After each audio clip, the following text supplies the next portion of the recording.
Welcome to Awaken Within. I'm Rocco Anthony Ferramisco. Today's guest, Peter Hansen. Peter is an angelic channeler, healer, and mentor. Peter's abilities are multifaceted. He possesses both the psychic vision to provide clients with answers and solutions to specific situations and the ability to cultivate healing power within the clients, strengthening their abilities in themselves and their belief in the radical power of the universe. Peter is now focusing his practice on mentorship. He has a mastery mentorship program, which is a 12-week process. All the links are below. I am a psychic angelic channeler, and what that means is that I connect through the angelic. I resonate at that frequency, so I get those messages and I connect and utilize the angels in my work. I use them to clear before a session, any wandering spirits, anything that's not of the light, whatever, and keep it a safe space for the session and for the clients, for communication. And I can utilize them too remotely if I'm doing healing sessions as well.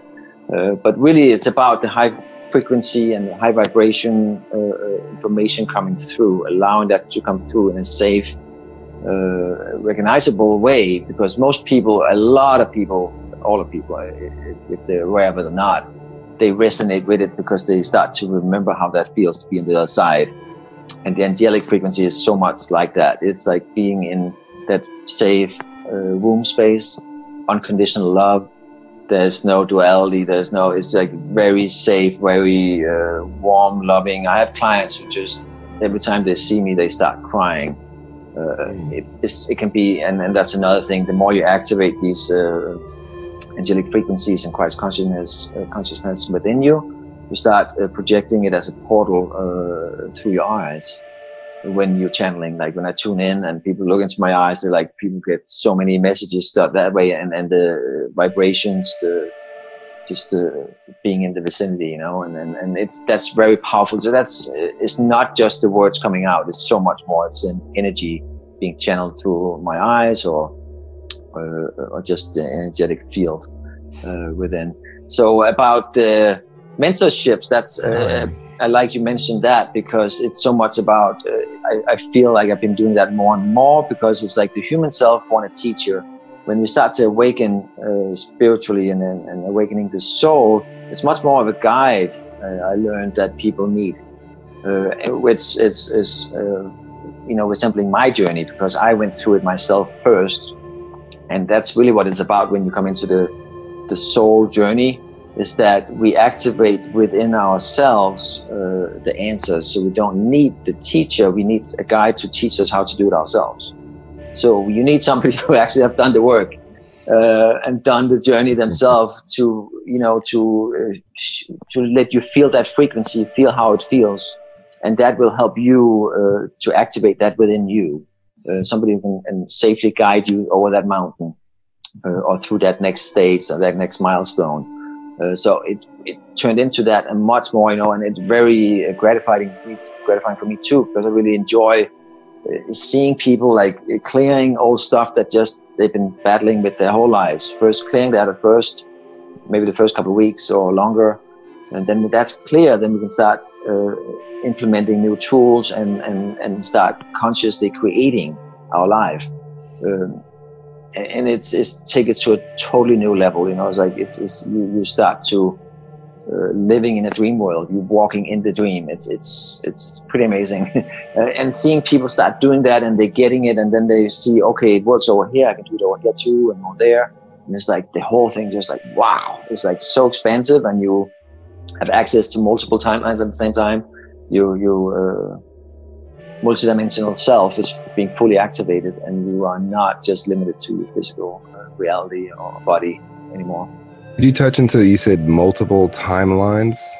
Well, it's interesting because everybody's doing it unconsciously at first, but right now the collective is happening right now a lot. I've seen a lot of people who like living in multiple realities, and it's very back and forward. It's like a high and low at this moment, especially because there's so much coming up to the surface that needs old shadow work, old programming that's coming up to be released, and the higher self is just pushing now, because the collective vibration and Mother Earth vibration, guys, it's becoming so high that any lower vibrational stuff or dense energies has to go. So if people are ready for it or not, it's gonna come up. So I see people like one day they're like super happy, like living the best life ever, and the next day might be suicidal or feel like really depressed. You know, it's like you can swing big swings right now. Yeah. And like the next day they totally forgot about what happened yesterday. It's like that is really about what it is. Is when you're learning to consciously to not just being in multiple timelines, but choose the ones you want to experience. It's really more about that. It's like, you know, you align with the frequencies, the higher timelines that you want to experience by being it. So that's coming back to that oneness. When you are one, you are in everybody. You are in all realities at once. You're not. There's no separation. That is that lower vibrational self, lower consciousness. That's when you're separated.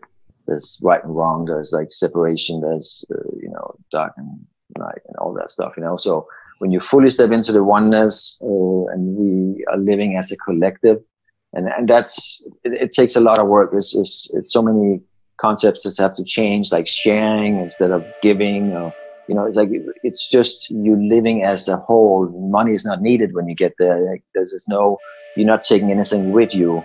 You're just being in that present moment. There's no problems. There's no voices in your head.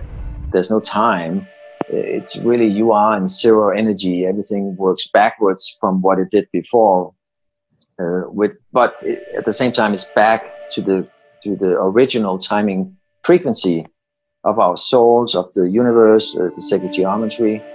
And this is all stuff that the mind cannot make sense of. So it will try, and we'll try its hardest to make sense of it and hold us back in a way.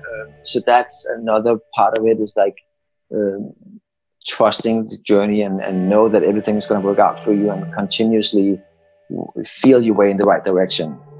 Yeah. Getting out of that mind that wants to control everything and put you in that box, or everything happened. It did happen this way before, so it must happen that way again. No, that is the old way. It's like that's who you used to be, and there's nothing wrong with that. It happened exactly the way it was supposed to. But now you're here and you're higher vibration, so now you have a higher view, a perception. So now you can see it. Oh, this was a learning experience. You know, I just have to release it and let it go, and on we go.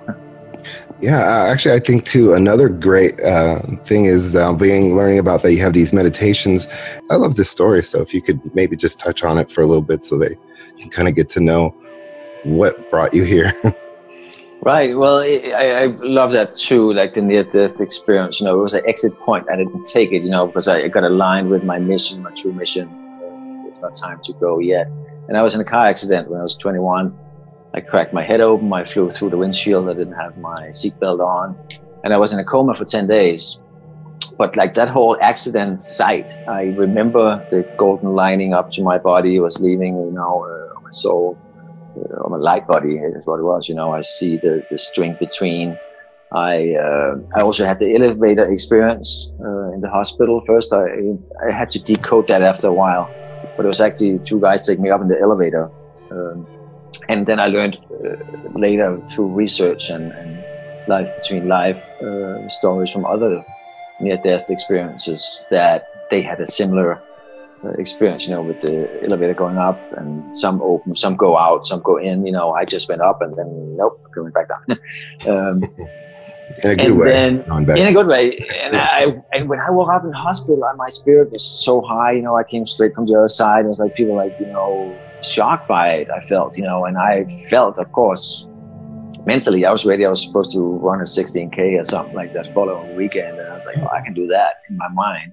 My body, of course, was weakened from being in the hospital for a couple of months, but so that didn't happen. But it was like you coming in from that pure source energy, and you're fully out in the astral and the light body, and fully connected again. So you see everything, you feel everything.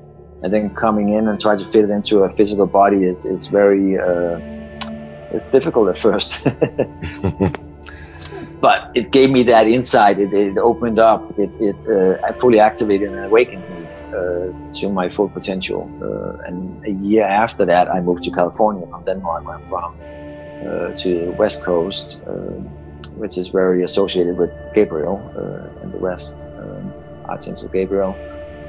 So I worked and were there and trained there for years on myself. I did go to some psychic institutes. I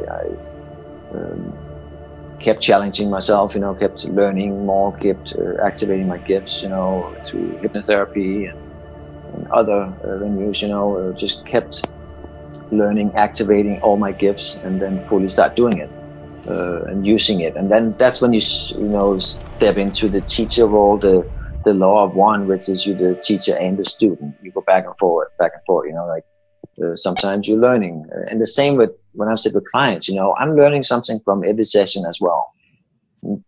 Me telling them or just hearing myself talk, I am teaching me at the same time. I'm aligning with it, with the frequency, and I'm unlocking more information as I, speak it and teach it or guide, so to speak.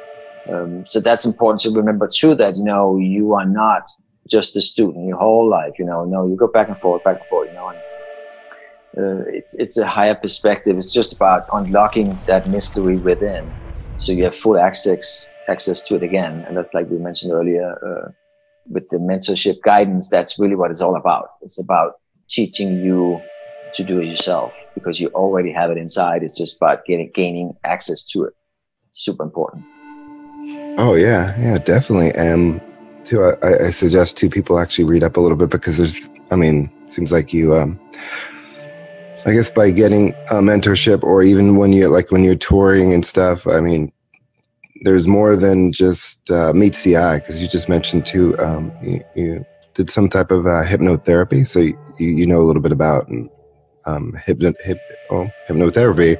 Enough you're a certified hypnotherapist, but basically, and that links into things like the emotion code, or a lot of people are doing something too. What's it called? Essential oil therapy. So these are the kind of things. These are the kind of therapeutic uses that are integrated in your practice. Like you're saying, you just sit down with someone in person or via Skype, whatever it is.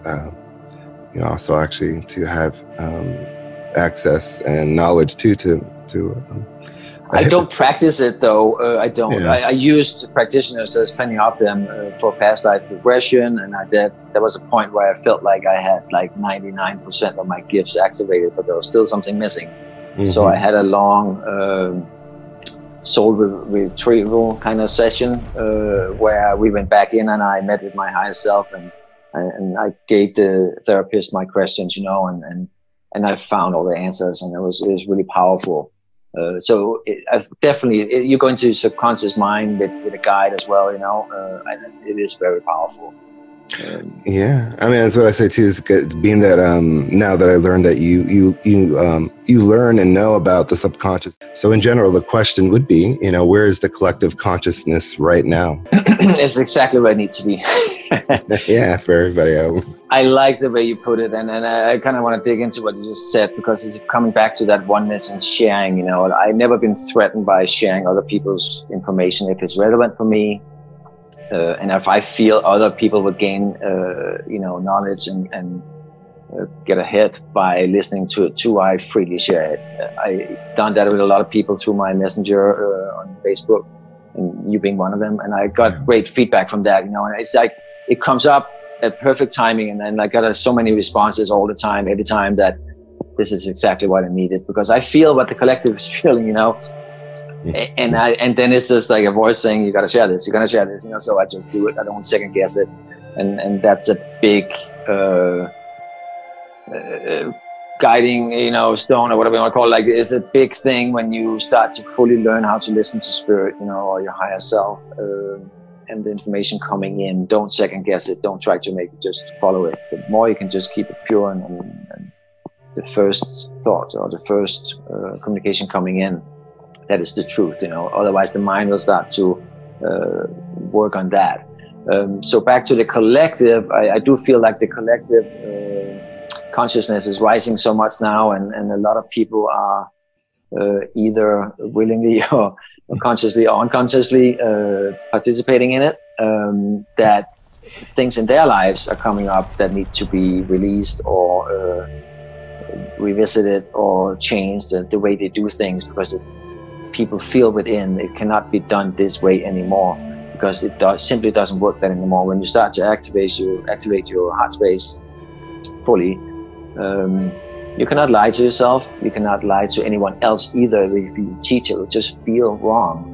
And not, when I say lie, it's not because you consciously want to lie necessarily. It's because what we've been taught, or the limited perception we had before, or the history books even, you know, what we thought was reality, you know, was right at that time. But now so much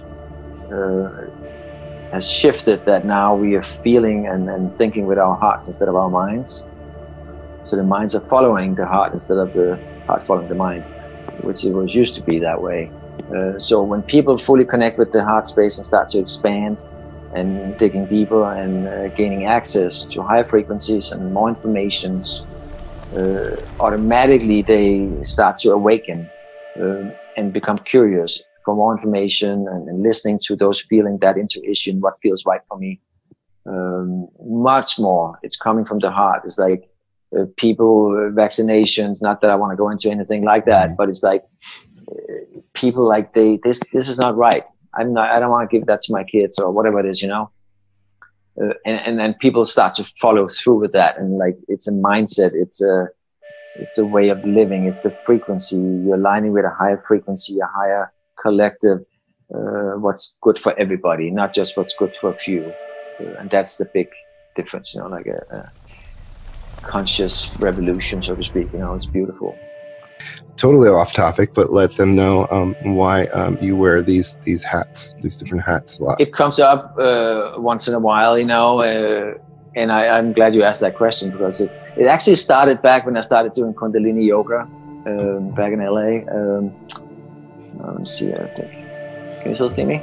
Oh yeah, it's easy now. Okay. I just, the battery popped up. Yeah, because it's like, oh, he has, like, first time I met you, or, you know, saw pictures and stuff, you know, you didn't have your hat on and you had hair. So it wasn't like, oh, okay, it's not that. It's a beautiful, you had, I think there was pictures like too, like you had this like long hair, and it was just like kind of, I saw then like after that, there was a time where all of a sudden, I don't know if you have it in a ponytail, but then like a few months later, then you had the hat on. So I was like, okay, not only that, he loved hair, because he not only had like normal, like regular hair sometimes, but then he had like long hair too. And it wasn't from 1999. This is like, you know, recently that I saw like long hair. I don't even know if you cut that. But I keep cutting it though. That's okay. The thing. And the reason about the hat too is that it's simply, I am so open to energies. I feel the universe. I feel the planets. I feel the collective. You can ask my spiritual wife, you know, like I feel it before it comes, you know, and what it does, sometimes I have to sleep with a hoodie on because it's just so strong, you know, and it's really about the antennas, you know, like it's just so open. And sometimes I have crystals in here. I don't have any right now, like a small crystal under the fabric. But with Kundalini too, when you fully activate the masculine and feminine, which is the Kundalini energy, and learn how to tap into it, it's very powerful.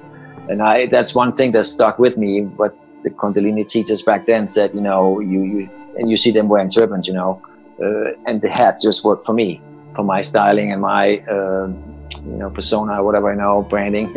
And I just, it feels like it balances the energies much more. It's like you know, like an antenna or like a buffer, you know, it just helps me assimilate it better. It can be very strong. If it's not, I feel like naked if I don't have it on. And I had it probably for 8-9 years now. Been wearing different hats, and it's like people don't recognize me when I don't wear a hat. There's times I do. So there's not a specific, because I feel the same way, but I thought maybe you actually, being that you're very sensitive, had a like specifically like certain hats were designed a certain way or something. So just any hat that you feel comfortable with, but that blocks, and then sometimes too, maybe putting a little crystal. We always try to end with asking someone what feeds their spirit, or what feeds their spirit lately, because sometimes it might be something different than 3 months or a year ago. And a lot of people, what I like about asking that question, people don't even know what feeds their spirit. You could start to tell them things, because you could ask somebody, they're like, what do you mean? And then you're like, you know, like slowly turning, you know, the pages of your favorite magazine and taking that time to unplug and, you know, put everything, you know, secondary to what you're doing, or, you know, Well, obviously, that would be like a more extreme case would be maybe like candles and taking a bath. But I mean, even if it's just like you say, man, just turning the page of your favorite magazine, and that's what's been feeding your spirit. But with you, I'm very curious because you're a very spiritual person. So I'm thinking you probably, it's more than just maybe turning the pages of your favorite magazine and, you know, unplugging your phone. What feeds my spirit is when I see synchronicities and I see the collective connecting and getting out of their own way, which being me included, you know, because I am the collective, I am part of the collective. So when you see things just line up and people like just treating each other with love and you can just feel the vibration and the expansion, not just being you, because then there's like then you suggest there's something outside. It's very dualistic. Then, you know, like when you are all one, you know, that oneness, and we are experiencing that more and more. And I really enjoy that, and that's how we get to that constant state of always being in it. You know, it's like it happens in increments first, and then we fully learn to clear anything that doesn't vibrate with that, and then fully start living in that space. And there's like a lot of meditations. It's a lot connecting with high vibrational people and continuously grow and look at everything as a learning opportunity. Like you're not being punished, you know, it's not happening to you, it's happening for you. You just have to look at it that way. It's a lot of shifting, a lot of flipping the coin, a lot of looking at things differently, expand your mind, get out of that box, believe anything is possible, start to consciously create expansion. That's living. That's why we're here. Try to feel how that takes place in a physical body. You know, when we're in our light body, in the astral, anything is possible. There's no limits. We don't need to sleep. We're not masculine. We're not feminine. We're complete. We're all of it. So the more we can bring that into our everyday life, I feel like that is that challenge and that journey, which is magnificent and wonderful and the fire under me. The more I can get out of my own way and start experiencing that, guide, teach, be, you know, it's really about being in that frequency that really, it feels amazing. There's no lack. There's no lack consciousness. It's like you are inside the Merkaba, so to speak. You know, you are in the middle of it. You know, there's zero point energy. There's nothing wrong. There's no voices. There's no outside, inside. You are like right where you need to be, you know, and quiet, perfect. There's no need to be anywhere else. You're just in the present moment. And that's where we're going as a collective. It takes time and it takes a lot of clearing. It takes a lot of work, but it's definitely worth it. And that's the reason why we're here as a collective. We volunteer to be a part of this ascension journey. Do I have your permission to energy melt and connect with your higher self? Yeah. Okay. I'll just bring in the Legion of Angels first, and I'm asking them to remove any wandering spirits, and I think that's not of the light for this session. The energy field from your place, my friends. Just tapping in and feeling how it is to be in your body, and feeling how I can feel how you feel, basically, and that helps guide me to where it's come from. You have a lot of angelic presence in the right side of your face here, I feel. I'm not sure if you're aware of that. Like that's one way they show up. You know, there can be synchronicities, there can be signs, but it can also be a physical feeling, like different angels, different places, different energies. I feel a lot of activity right here. Your crown, there's a little tightness up there. I do feel like you need to either journal or ground yourself a little more, so you're allowing more information to come in. It's coming in too fast, so it does. It's not a headache yet, but it can become one. There's a little tension, tightness, you know. Okay. And just go down here in your throat. And I do feel, and I keep hearing here, that you know, you're very much doing it as well. You're trying to, as much as possible, to do not the right thing necessarily, but what you feel guided to do, like following the feelings. much more than the logical mind will guide you to, which is awesome. It really tells me that you are consciously on your journey. You are you're listening. You are not ignoring. You're not trying to overthink it.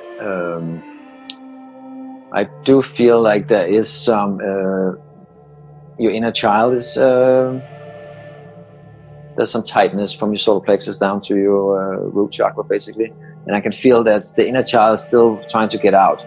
When I say that, it's like kind of like when you're fully stepping into all your bodies, your astral body, your etheric bodies, and you become into this oneness, have all your gifts activated. It becomes just one, so there's no separation. It's not like etheric, astral, physical, inner child. It all becomes one. So the inner child has to come out, and any trauma or anything that's been hidden, like from teenage year or child years, or even from past lifetimes, it has to just come out. There's no more hiding within in the safe space. It's being very vulnerable and open and surrendering. So I do feel like